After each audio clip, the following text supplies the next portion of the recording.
Nation of Fit and 10, welcome to day 56. And yes, we are into the final 2 weeks, if you can believe it. The final 2 weeks, which is still 20% of the challenge, which is still actually a major chunk. It may not seem like a lot, but obviously, as we know, a lot can happen in 2 weeks. So I'm going to keep going, remain positive, and keep pursuing. Especially for some of you who have been struggling through the challenge, you see that as time goes on, your progress is improving. You are improving more. And so this is very promising, and hopefully it's encouraging.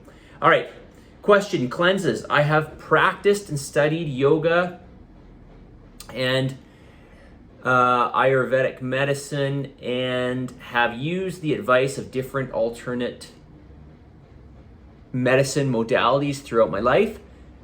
A lot of themes come up in these practices surrounding the use of cleanses to help aid in digestion and purify the body for the betterment of both your physical and emotional well-being.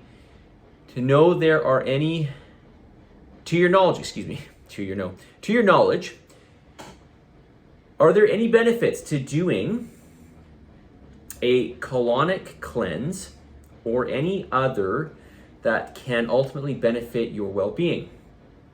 Can you actually get a buildup of compounds, aka toxins, in the colon? All right, so this gets thrown around a lot. This terminology of cleansing, and generally with these quote cleanses, for me personally, I like to know exactly what's going on. So what exactly, when somebody says we're going to cleanse this area, what exactly do they mean? What are specifically the toxins? And what is the mechanism for getting rid of these toxins? Now, I will say this, okay? So I like to know mechanistically what is going on exactly, okay? All right, at least to a certain point. And a lot of times these things are thrown around as, well, we're just gonna cleanse you and you're gonna, we're gonna get all the toxins, and there's nothing really stated specifically about what's going on. Now, that is not to say that there isn't something going on. That is not to say that many of these cleanses out there aren't doing something beneficial. I just have a problem with it because I don't know exactly what they're stating. So now listen, Ayurvedic medicine's been around for a long time. There's a lot of people that stand behind it. So to me, there's got to be something to it. I don't know enough about it to really have any kind of opinion, to be honest with you. So I will leave that out for the sake of this discussion. But it would be interesting to know what exactly somebody's referring to when they talk about detoxifying, for instance. Okay, what exactly is going on? So now, when it comes to the colon, I think fasting is a great way to improve gastric emptying. And I think this is important. I think especially if we're always used to eating, and particularly if we're eating foods that don't seem to pass through the body maybe quite as well, that is, they are highly processed, they will pass eventually. But if we do things like cleansing, if we go through periods of time, I realize this is not part of the challenge, but if you go through periods of time of doing cleansing or maybe eating very little, this would be good, I think, both for your organs, all your major organs of the body, especially your liver and your kidneys. In addition to that, your colon. So your colon and your entire intestinal tract. So that's something that I do, if this means anything, believe in. Okay, but I don't know about any data. If you know data, in fact, you could share it with me. I'd love to see it in terms of some of these alternative medicines and what exactly they do. But yeah, so I don't. Again, my apologies. I don't really have much of an opinion on some of these things. Again, if there is some sort of mechanistic, like this is what's specifically happening, this is specifically what we're detoxifying, this is what you can expect, then I'm all ears. So for what it's worth, I will tell you this: I have done fasting before. I have done, in my past, I have done some prolonged fasting, and I did notice a difference for sure in terms of if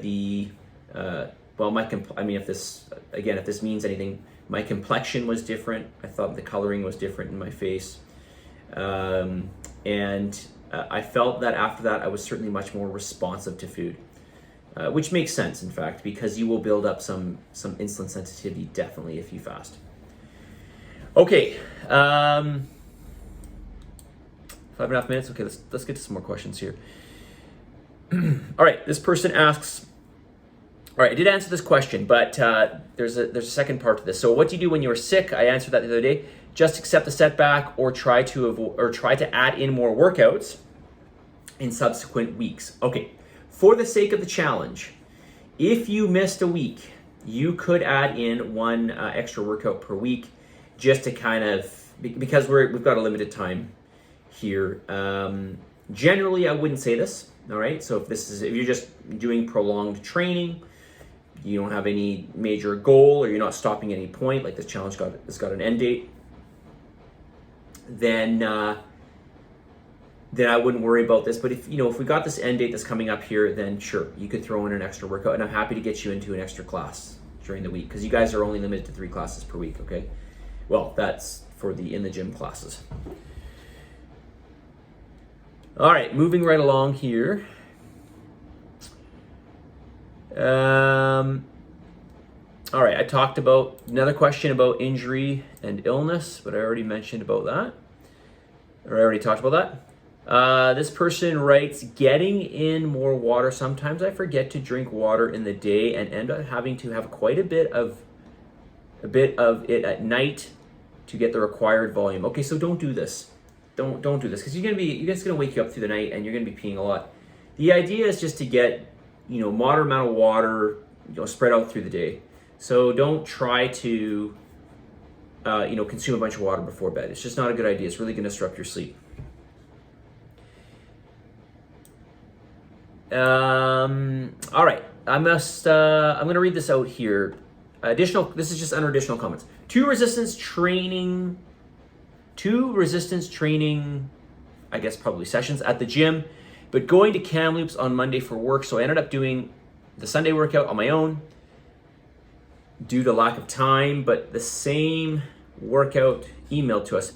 People looked at me funny at the gym doing one-arm farmer's walk. The farmer's walk is a pretty good exercise.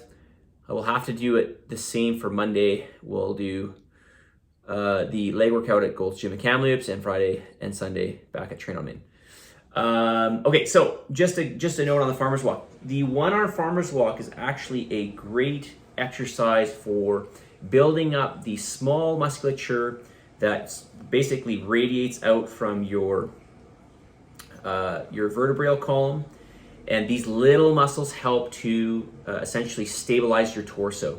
So the farmer's walk, that's one thing the farmer's walk does. Of course, it's going to work your grip and your traps as well. It's also going to work your obliques, so all the more superficial musculature on the opposite side of where you're holding the weight. Right, so if I'm holding the weight in my right hand, the left side is going to be working a lot. But probably the most important thing here again is building up that musculature, those smaller muscles that are close to the spine, that are really, really important for stabilization. Okay, stabilization, which is sort of the nuts and bolts, at least part of the nuts and bolts, some of the nuts and bolts to your bigger movements. Okay, all right. Message of the day. All right, here are 5 things I am thankful for. So this is something I'd like you guys to do. Maybe you can write this in your feedback to me. 5 things I'm thankful for. I am thankful for the freedom that I have, for the opportunity that I have. I can just we can all just go out and do anything out of our own volition. We can start a business, we can pretty much take up any endeavor that's not harming anybody. We have the full freedom to do this. So I'm very thankful for the opportunity and the freedom that we have here. I'm thankful for the fact that we have running clean water, probably some of the best water in the world that we can just turn on the tap and get access to. I am thankful to the family that I have, of course. I am thankful to the fact that I have a job and that you guys are supporting me. Essentially, you're on this program, you're supporting me, so thank you for that. And of course, I am thankful for my health, because truly, you will never really understand this. I can only imagine that if you are somebody who is gravely ill or really battling some ailment that's, essentially sidelining you, there's nothing that can. It doesn't matter how much money you have or anything else. Nothing matters at that point, right? So, your health is everything. So I'm thankful for the good health that I have. All right, send me 5 things that you're thankful for in your feedback. Positive energy, positive vibes. Believe in yourself, and for the love of God, give some gratitude, and I'll talk to you all tomorrow.